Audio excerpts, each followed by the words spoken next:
There's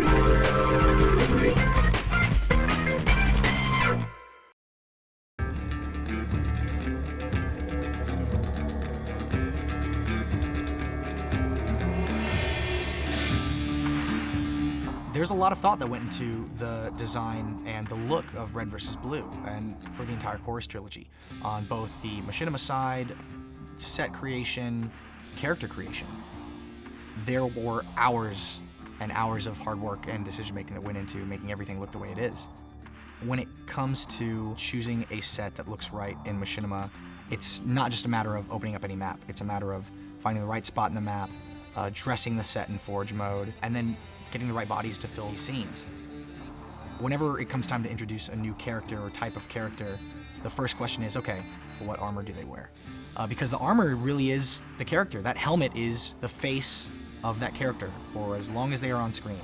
So a lot of thought went into choosing the uniforms for the feds, the news, our mercenaries, the pirates.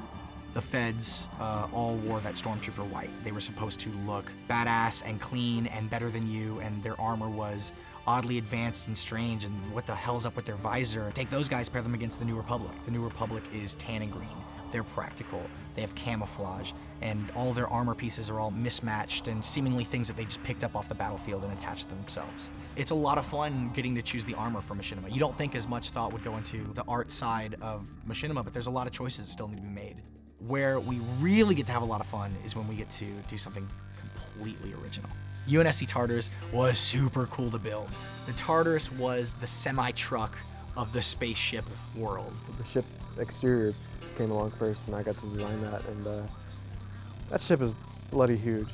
But yeah, it's this massive ship that we had to figure out, like, okay, we're gonna put all these people in here, and then we're gonna get rid of them. My face got randomly photographed just to make extra characters for the inmates. So eventually I ended up being one of the inmates. I didn't know my fate until the episode aired. It was like, I built this and I get to die in it. This one is a prison ship it's meant to hold down. So I actually got a brick, like just a regular cinder block brick, and I actually based it off of that. We just wanted this thing to feel like it was an antique, you know, it was on its last legs. It was only 2 days away from retirement.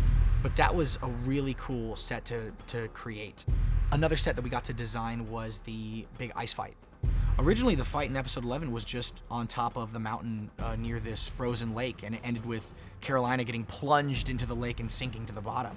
But then, you know, Cohen thought, what if we had a little bit of movement, added some momentum to this thing? And suddenly we just hit the ground running with ideas. That ice tunnel was fucking complicated. We had to actually plan it out and diagram what we're going to use for what section of the ice, where certain pillars are going to be, and how they're going to interact with the environment and stuff like that. So that was a lot of communication between me and Miles going like, okay, what exactly we're going to do here? We had Patrick do all these concepts for it, where we wanted to establish the look. You know, what does the ice look like? Is it opaque? Is it scratched up? Is it foggy? Can we see through it? Is it shiny? Is it glossy? Does it look a little wet? How blue is it? We had reference images, we had concept art, we had a whole forest of pine trees at the bottom of this mountain. And it was really, really cool to see that set move from concept into the final product. Despite what some people may think, we are artists at Rooster Teeth, and we are artists here at Red vs. Blue, no matter how many dick jokes we make.